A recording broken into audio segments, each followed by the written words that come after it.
Jangankan suratul Baqarah bisa membawa keberkahan. Satu ayat di dalam suratul Baqarah, ayat kursi. Apa kata Rasulullah SAW? Man qara'a ayat al-kursi dubura kulli salatin laysa bainahu wa bainal jannati illa yamut. Barang siapa yang baca ayat kursi setiap habis salat, tidak ada sesuatu yang mampu menghalanginya, dijamin masuk surga. Bismillahirrahmanirrahim. Assalamualaikum warahmatullahi wabarakatuh. Alhamdulillahirabbil alamin. Allahumma shalli ala sayyidina Muhammad wa ala ali sayyidina Muhammad. Sahabat, teman-teman yang beriman yang insyaallah dirahmati oleh Allah Subhanahu wa taala, pada kesempatan yang sangat mulia ini, mari sama-sama kita simak, kita dengarkan tausiah yang akan disampaikan oleh guru kita almarhum Syekh Ali Jabir tentang kedahsyatan ayat kursi. Barang siapa yang membaca ayat kursi setelah salat wajib, maka akan dijamin masuk surga. Masya Allah, subhanallah. Untuk lebih jelasnya, untuk lebih detailnya, mari sama-sama kita simak tayangan berikut ini. Assalamualaikum warahmatullahi wabarakatuh. Waalaikumsalam warahmatullahi wabarakatuh. Al-Quran ini adalah budiman kehidupan kita. Al-Quran yang menjaminkan kita selamat dunia akhirat. Al-Quran akan membela kita. Al-Quran akan menaikkan derajat kita. Luar biasa manfaat Al-Quran. Jangankan 30 juz Al-Quran, suratul Baqarah. Apa kata Rasulullah SAW mengenai suratul Baqarah? Alaikum bi suratil Baqarah, fa inna akhdaha barakah wa tarkuha hasrah wa la tastati'uha al-batala. Barang ambillah suratul Baqarah, bacalah suratul Baqarah secara rutin. Barang siapa yang membawa suratul Baqarah, dia telah membawa keberkahan, kata Rasul. Barkah hidupnya, barkah hartanya, barkah keturunannya, barkah rizkinya, barkah usahanya, barkah rumahnya, barkah kesihatannya, barkah ibadahnya, semua jadi barkah.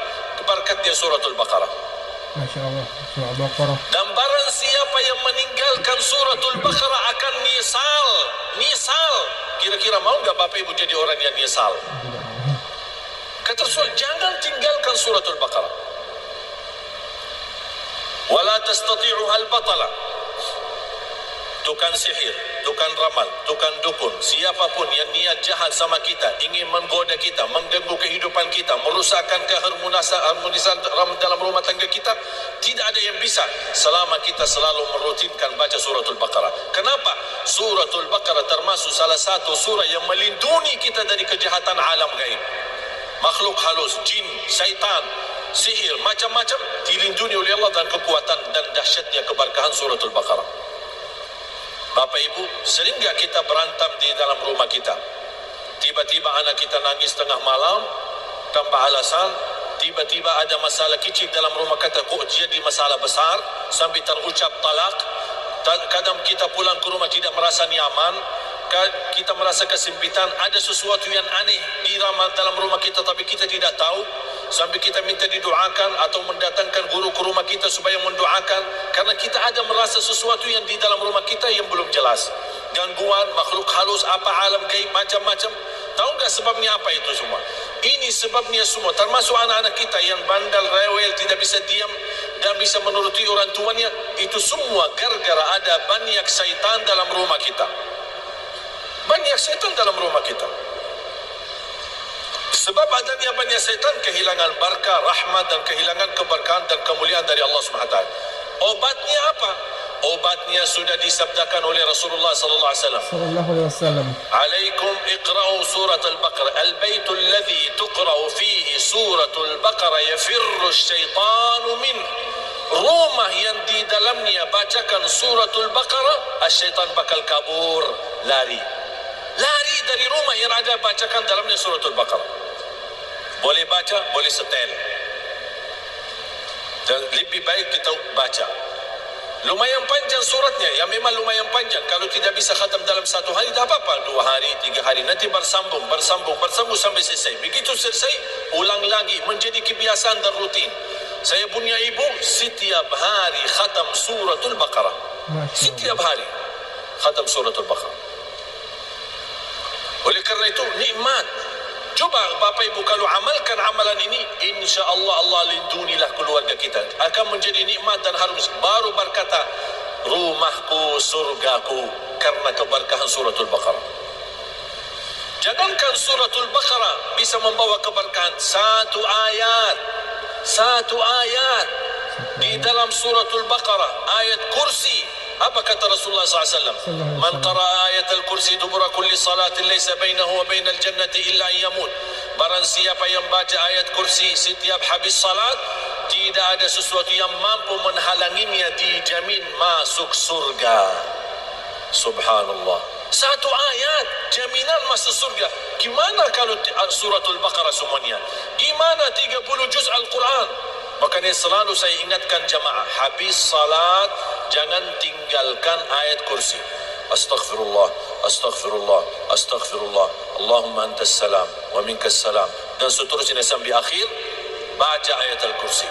Sibuk, ada rapat, ada meeting, mepet, waktunya buru-buru, tak apa-apa. Baca ayat Al-Kursi, habis itu tinggalkan masjid, musallahnya, pergi. Terus zikir yang lain gimana? Tak apa-apa, sambil jalan. Sambil jalan kaki, naik motor, naik mobil. Subhanallah, subhanallah, subhanallah. Terus, agar kita tetap menjaga. Karena apa kata Rasulullah? Barang siapa yang baca selepas salat ayat kursi, dijamin menjadi ahli surga. Amin, amin. Bahkan dibaca di saat tidur. Kana lahu minallahi hafiz wa la yaqrabahu syaitan. Dijaga oleh Allah dan tidak akan didekati oleh syaitan. Ayat Al-Kursi di waktu tidur. Anak-anak kita sudah terlanjur tidur, belum baca ayat kursi, boleh ibu-ibu, bapa-bapa bacakan. Sambil usap kepalanya, usap wajahnya, usap badannya, membaca ayat kursi. Allah lindungi anak kita dari mimpi buruk, dari godaan, dan tidak akan didekati oleh syaitan. Jangan digoda oleh syaitan, tidak didekat oleh syaitan. Faham Bapak Ibu? Termasuk suratul Baqarah, atau kita mukhatam Al-Quran, apalagi kita di hari-hari yang agung dan mulia. Bapak Ibu, nilai ibadah, pahala ibadah di hari-hari 10 Dzulhijjah ini jauh lebih besar daripada hari lain. Bahkan kata ulamaul muhaqqiqin, amalan-amalan di hari 10 ini jauh lebih mulia daripada amalan-amalan di bulan suci Ramadan. Coba bayangkan. Walaupun itu berbeza pendapat, tapi sebagian besar ulama al-muhaqqiqin mereka berkata amalan-amalan di 10 hari ini jauh lebih mulia daripada bulan Ramadan. 10 Dzulhijjah, 10 hari Dzulhijjah.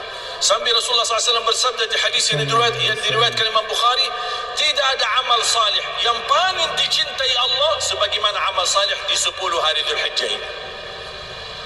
Kemarin 1 Dzulhijjah, hari ini Sabtu, sekarang hari 3. Manfaatkan sisanya. Kalau bisa berbanyak puasa, berbanyak sedekah, berbanyak baca Quran, terus berusaha segala amal kebaikan. Setiap amal salih anda punya saham di situ. Nilai ibadahnya jauh lebih besar daripada bulan-bulan lain. Kenapa? Karena Rasulullah SAW bersabda, sebaik-baik hari di dunia adalah hari 10 hari Dzulhijjah. Bahkan hari yang termulia di sisi Allah, Yaumun Nahar. Inna a'zamal ayyami indallah Yaumun Nahar. Hari yang paling agung di sisi Allah adalah hari kurban. Kalau tidak bisa puasa semuanya, paling tidak puasa Arafah tanggal 9, 1 hari. 1 hari, tapi berkahnya menghapuskan dosa 365 hari. 1 hari menghapuskan dosa 365 hari. Subhanallah. Jangan dilalaikan. Ramadan aja yang 30 hari begitu cepat habis. Masa 10 hari pasti lebih cepat. Apapun saham amal salih, tahajud, walaupun 2 rakaat tutup witir, baca Quran, sedekah, zikir, istighfar, silaturrahim, ziarah kubur, apalagi kalau orang tuanya sudah meninggal. Apapun amal salih lakukan. Apapun amal salih, sekecil apapun amal salih, usahakan setiap ada amal salih anda punya saham, anda punya saham, anda punya saham. Biasanya suka masbuk, usahakan 10 Dzulhijjah ini saya tidak mau masbuk lagi. Biasanya ketiduran salat subuh, usahakan jangan ketiduran salat subuh lagi. Usahakan kejar takbiratul ihram sama imam. Jaga sunnah qabliyah ba'diyah, jaga salat duha. Segala amal kebaikan anda bisa lakukan di 10 ini hari karena sangat luar biasa kemuliaannya. Jangan sampai tersia-sia. Saya akhiri 2 amalan. Sedekah, terutama sedekah subuh. Sedekah setiap waktu bagus, setiap saat bagus. Tapi sedekah subuh memiliki keistimewaan tersendiri. Saya banyak membahas masalah sedekah subuh di YouTube. Inti daripada sedekah, setiap waktu, setiap saat bagus. Tapi kenapa sedekah subuh lebih istimewa? Karena setiap subuh ada malaikat yang Allah turunkan. Tugas malaikat cuma satu. Allahumma a'ti munfiqan khalafa. Ya Allah, ganti yang lebih baik daripada orang yang berinfak di subuh hari. Bahkan saya menemukan rahasia sedekah subuh yang disertai doa. Contoh, mulai malam ini Bapak Ibu pulang masing-masing punya kotak amal. Botol, kotak amal atau kaling, bapa satu, istri satu, anak-anak masing-masing satu. Begitu habis subuh, isi sedekahnya. Ibu-ibu lagi halangan tidak salat, tetap masih boleh laksanakan sedekah subuh. Isi sedekahnya disertai doa. Ya Allah, aku mohon dengan berkat sedekah subuh ini, titipkan pahala sedekah ini untuk kedua orang tua saya yang sudah wafat. Ya Allah, dengan berkat sedekah ini sembuhkan penyakitku. Ya Allah, dengan berkat apapun hajatmu sebutkan.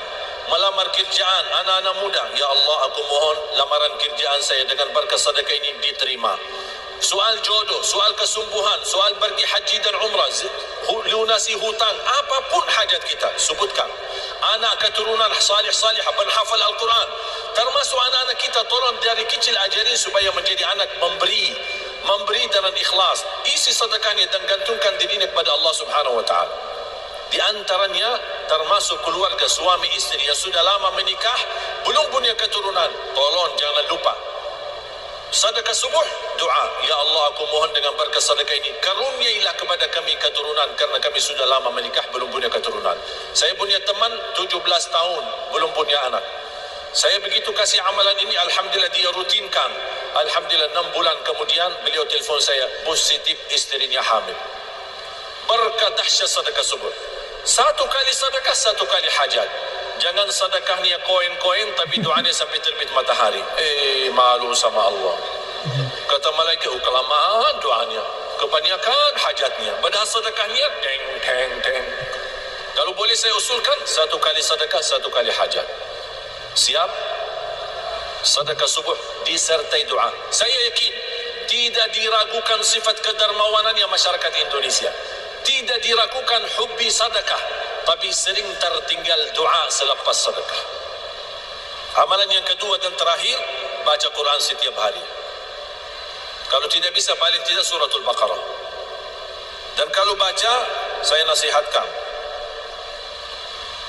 A'udzu billahi minasyaitonir rajim. Bismillahirrahmanirrahim. Alif lam mim. Dzalikal kitabu la raiba fihi hudan lil muttaqin alladzina yu'minuna. Kapan habisnya? Sadaqallahul azim. Oh, kan dah jadi? Kenapa dah jadi? Karena sudah pindah halaman. Sudah lihat halaman, apalagi Quran 600 sekian, kapan habisnya? Akhirnya dah jadi mulai. Jangan sekali-kali coba buka halaman, baca saja. Selesai halaman pindah, belum selesai jangan pindah-pindah. Supaya apa? Supaya kita selesai. Sejauh apapun jaraknya, kalau kita berlangkah pasti akan sampai. Sedekat apapun, kalau tidak pernah berlangkah tidak akan sampai. Siap? Setiap hari baca Quran. Minimal mulai harimu baca Quran, tutupi harimu dengan baca Quran. Mudah-mudahan semua yang hadir dijadikan oleh Allah ahlul Quran. Mudah-mudahan diberikan kemuliaan menjadi keluarga Al-Quran, mendapatkan syafaatnya Al-Quran. Jamaah sekalian, jangan sia-siakan Al-Quran. Wallahi berkahnya luar biasa. Tugas kita cuma satu, berteman sama Al-Quran di dunia.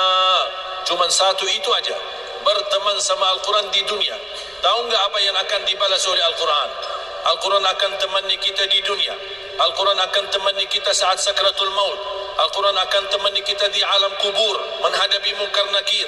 Al-Quran akan temani kita saat dibangkitkan oleh Allah hari kiamat. Al-Quran akan temani kita saat dihisab.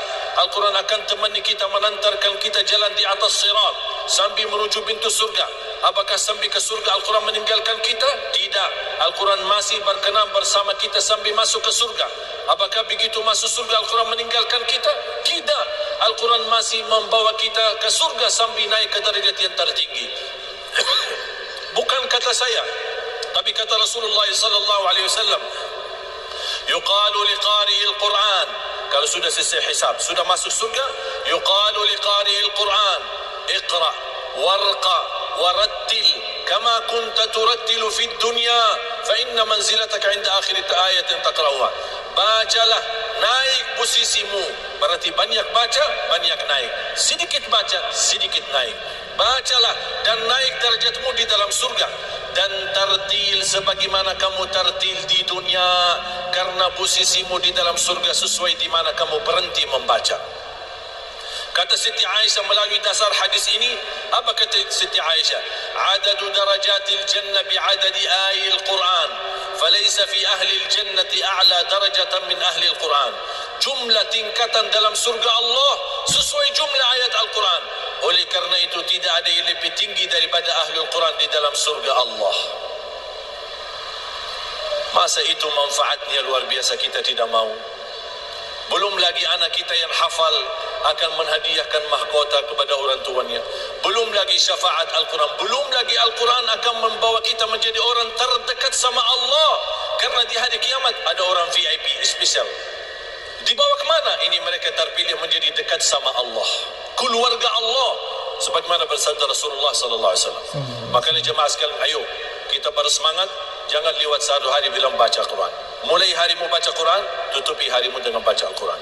Mohon doa restu agar insyaallah mudah-mudahan program kami 1 juta penghafal Al-Quran untuk Indonesia berijazah dan sanad bisa terwujud. Selalu doa saya, ya Allah, aku mohon jangan cabut nyawa saya sampai terwujud 1 juta penghafal Al-Quran. Semenjak 2011, ketika saya mendapatkan kehormatan anugerah dari Bapak Presiden Republik Indonesia di masa itu, Bapak SBY memberikan kepada saya warga negara Indonesia, saya merasa diri saya punya kewajiban terhadap Indonesia. Pertama, menjaga kebersatuan dan kebersamaan. Yang kedua, mencintai negara kita Indonesia. Yang ketiga, bagaimana bisa tetap menjaga kebersatuan dan untuk bersama-sama. Ada perbedaan ada, tapi tetap kita masih bersatu untuk menjaga keharmonisan dan rahmatan lil alamin. Yang terakhir, bagaimana saya bisa membawa masyarakat Indonesia insya-Allah semuanya menjadi keluarga Al-Quran, syafaatnya Al-Quran, dan kita bersama-sama kumpul di dalam surga Allah Subhanahu wa taala. Semuanya bisa terlibat dalam program 1 juta ini. Mudah-mudahan insya-Allah dengan niat kita, tulus kita, ikhlas kita, mudah-mudahan bisa terwujud menjadi kenyataan. Dan saksikan insya-Allah jemaah sekalian, kalau kita tidak mensaksikannya di dunia, insya-Allah akan kita menyaksikannya nanti di akhirat. Betapa luar biasa perjuangan kita untuk Al-Quran akan Allah balas dengan pahala yang berlipat ganda di sisi Allah. Allahumma nas'aluka al-huda wa tuqa wal afafa wal ghina.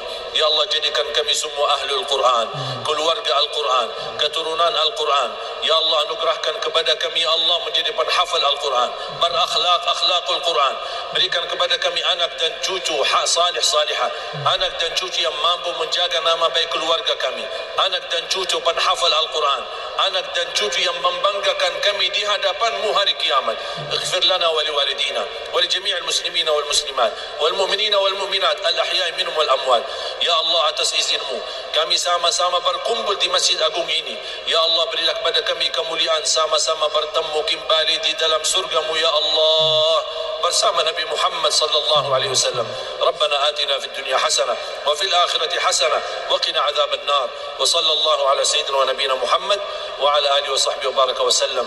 Walhamdulillahi rabbil alamin. Alhamdulillahirrabbilalamin. Sahabat yang beriman, itulah tadi ilmu yang disampaikan oleh guru kita. Mudah-mudahan bermanfaat, mudah-mudahan kita dapat istiqomah membaca Al-Quran setiap harinya, membaca surah Al-Baqarah setiap harinya, membaca ayat kursi setelah sholat wajib, karena jaminannya pahala yang sangat luar biasa, yaitu surga. Mudah-mudahan kita termasuk dalam golongan hamba-hamba Allah yang masuk ke dalam syurga. Amin amin ya rabbal alamin. Mungkin itu saja yang bisa dapat saya sampaikan. Lebih kurang saya mohon maaf. Saya akhiri. Wassalamualaikum warahmatullahi wabarakatuh.